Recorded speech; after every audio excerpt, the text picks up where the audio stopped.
So very good morning students. In today's lecture we will continue our SPWM techniques, and in which one of the technique is bipolar PWM technique. So we will start with bipolar PWM technique. After that we will cover unipolar PWM technique, and we will see the differences of these two techniques, which one is better for harmony performance point of view.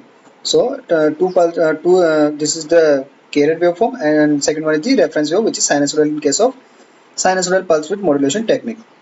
So this one is a triangular one. This one is our carrier wave and having frequency of FR, which will be in both the halves, that is periodic one, and one cycle is completed here for triangular wave, and again it will start, and this is the reference wave having 2 pi duration, and it is a sinusoidal in nature.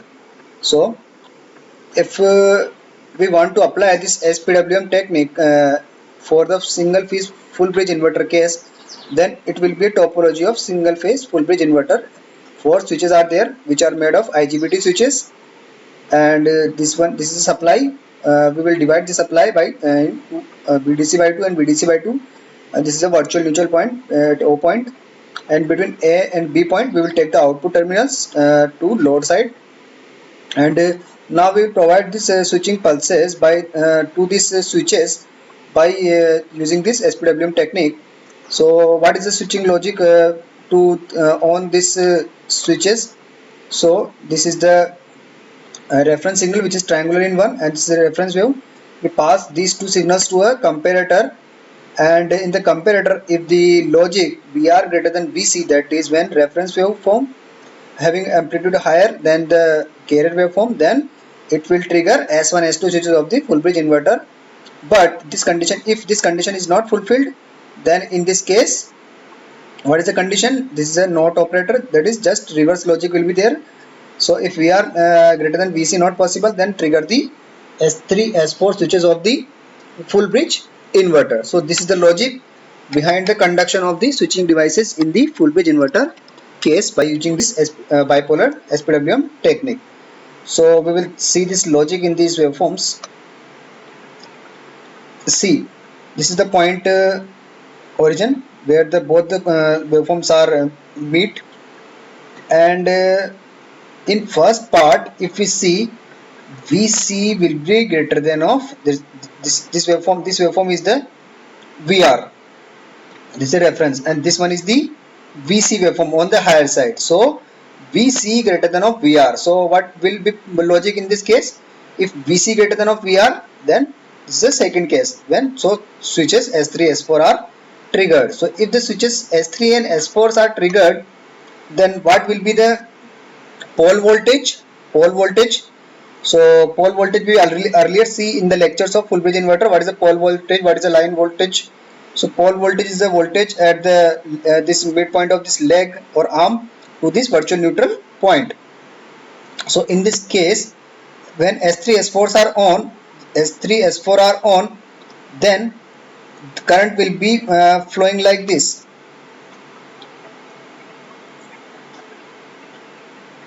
This is the path for the current to flow. So if we take reference polarity plus minus there, but current will be flowing like this. So this is a reversal of this voltage also. So output voltage obtained to be minus VDC by 2. Why? Because it is a pole voltage. So we will not come up to this point. We will not apply this up to this point. We will just apply the KVL on the upper half side only.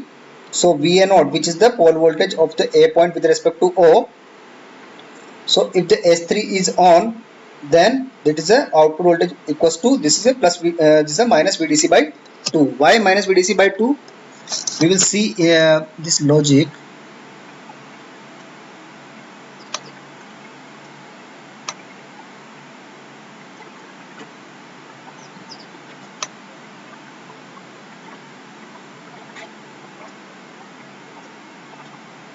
So first one is the comparison of this VC should be greater than of VR. So S3 S4 are conducting.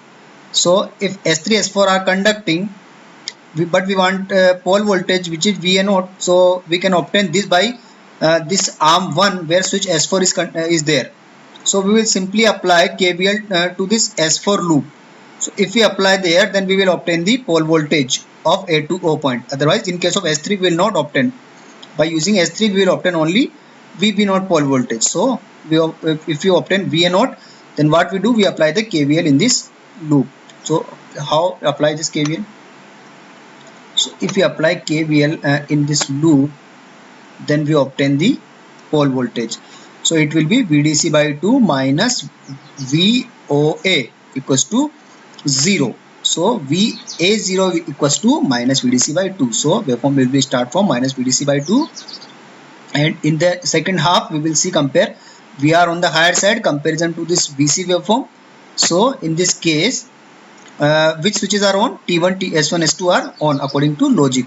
So S1, S2 are on, but we want pole voltage VH0. So we will apply KVL in this upper side of loop. So if we apply KVL in this loop, then it will be my VDC by 2 minus VA0 equals to 0. So VA0 equals to VDC by 2. So this waveform comes up to this from minus VDC by 2 to plus VDC by 2 up to this logic will be satisfied. After this, again, it is a VC should be greater than of VR in small portion. So the waveform will be drawn like this in the minus VDC by 2. In the similar way, we will compare and generate the pulses. So unequal width pulses are there, and after pi, the switching logic is just different. Why?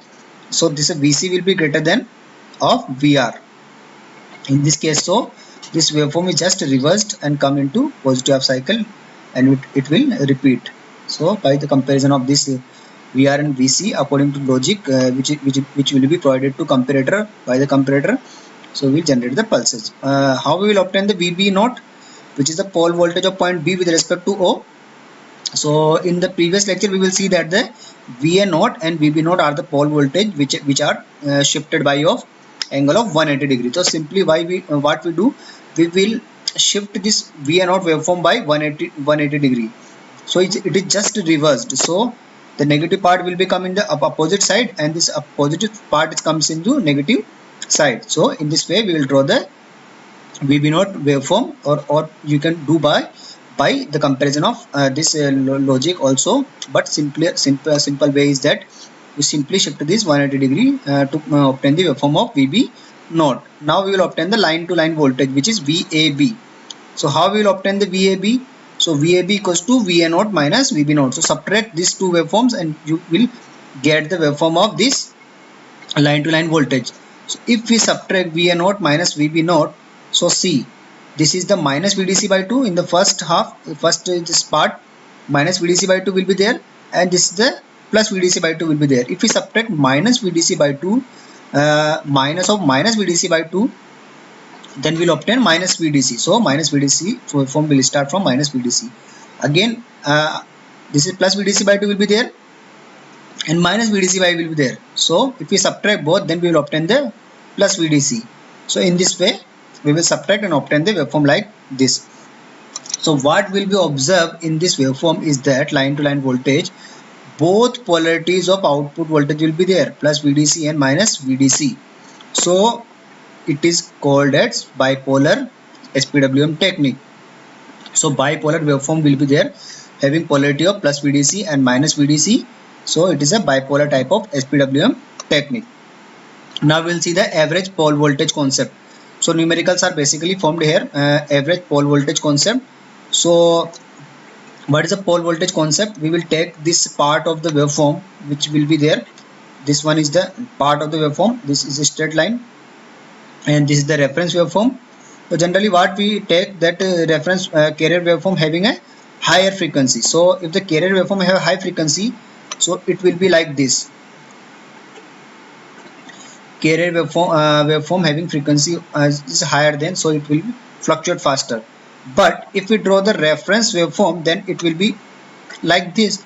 So it appears almost as a straight line in between this high fluctuating carrier waveform. So we will assume it to be a straight line. So this is the triangular waveform from minus VC to plus VC. Both polarity of triangular waveform having triangular waveform having a polarity of minus VC and plus VC according to this diagram. So minus VC will be there and plus VC up to this point. So we will take this part and we will take this part of straight line. So if we draw, then this is the straight line, and we mark this to be a plus. This is a total switching time period of Ts, and this is a switching time period Ts, and this reference voltage waveform is denoted as VR of T. And if we subtract this plus Vc minus Vc, then it will be 2 Vc up to this point of D. So this is the height of the this triangular carrier wave, and we will take point A to B as a T-on. So in this time period we will assume that the switches are on, so it is just like a chopper, so it is a T-on time, and after this BC will be T off time. So it will appears in the negative direction. Why? Because it's on time switches are conducting and the off time switches are not conducting. So not conducting in the sense T3 T4 are conducting, so minus VDC will be there. So this is the TS, total switching time period. T1 time period, switches are conducting, T1 T2 let us assume, and T3 T4 in the off time of this T1 T2. So minus VDC by 2 will be there according to pole voltage concept. So if we write we want to pole average means mean value, that is the area under the curve.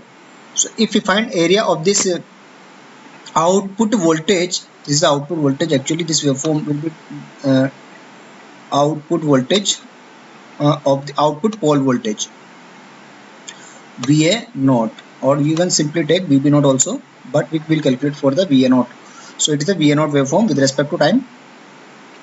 So this is the VDC by 2 up to time T on. So VDC by 2 up to T on time will be there in the VA naught waveform. So this is the minus VDC up to time T off. So minus VDC into T off upon T on plus T off. That is total switching time period, T on plus T off. So this is a concept of how we can calculate the average of this waveform. Put the, and what is the D? D is the T1 upon T, that is the duty ratio, on time upon total switching time period TS. If we put T1 to be D into TS from this expression, and T off to be simply subtract 1 minus D into TS will be there. So this is minus VDC, total switching time period T1 plus T off is equals to TS. So by calculating this, we will obtain VA0 average value to be VDC by 2 into 2D minus 1. Let us mark it as a equation number 1. Now we will apply the this is equilateral triangle concept. So so in this ABE triangle, ABE, this is a triangle ABE, this part is the ABE part, and this DFE, that is a DFE, this is a bigger triangle, DFE, this is a bigger triangle, and this ABE is a smaller triangle. That D is equals to T1 upon TS. So if we see from this diagram, what is the T1? T1 equals to AB. So this part is denoting as a T1. This part will be T1. So it will be marked up to point AB. So this is a T1 and TS. What is the TS? TS is the total switching time period, and this will be denoted as a AC. So it will be AC. So we will write T1 upon TS as a AB upon AC.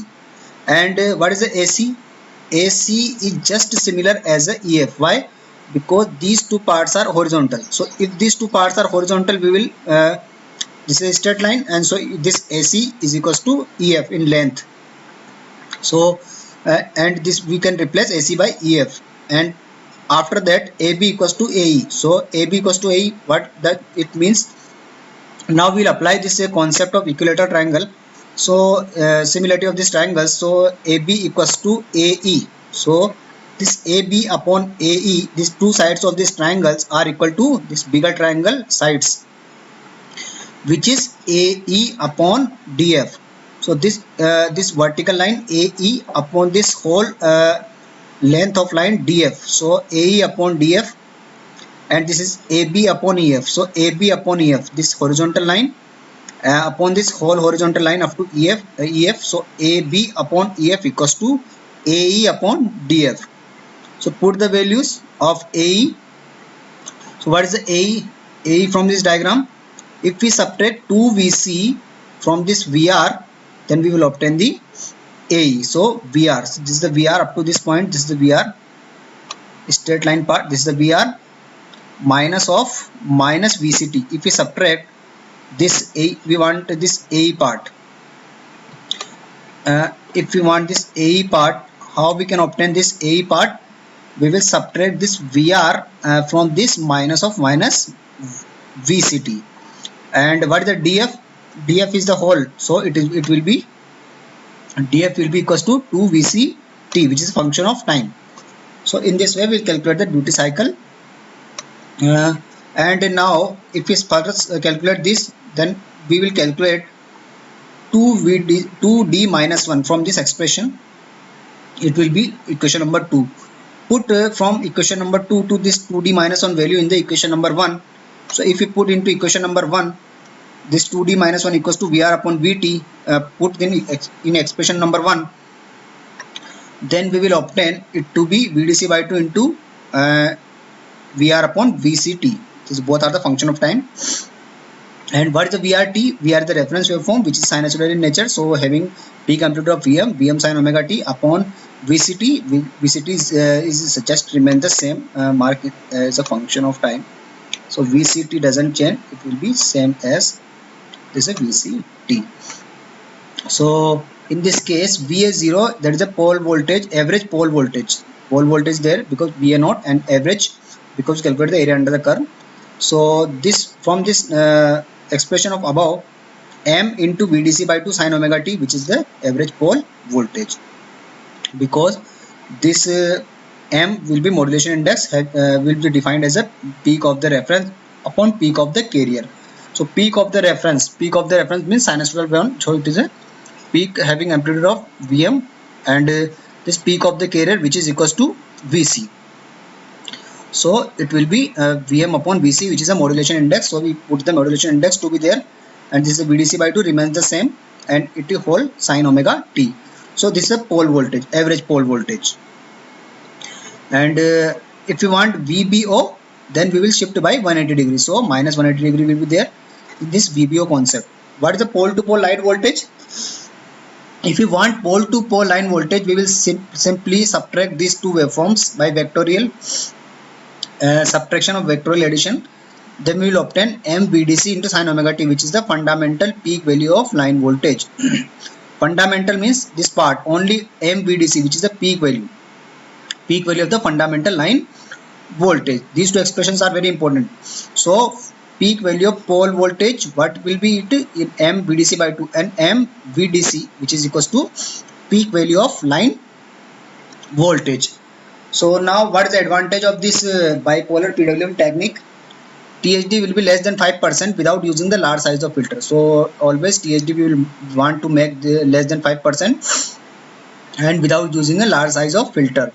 And control scheme is very easy. Simple logic will be there. If VR greater than VC or VC less than VR, so logic will be applied. And what is the disadvantage? More fluctuation in the output voltage. Why more fluctuation? Because the output voltage will be fluctuating from minus VDC to plus VDC. So more fluctuation are there. So more losses will be there.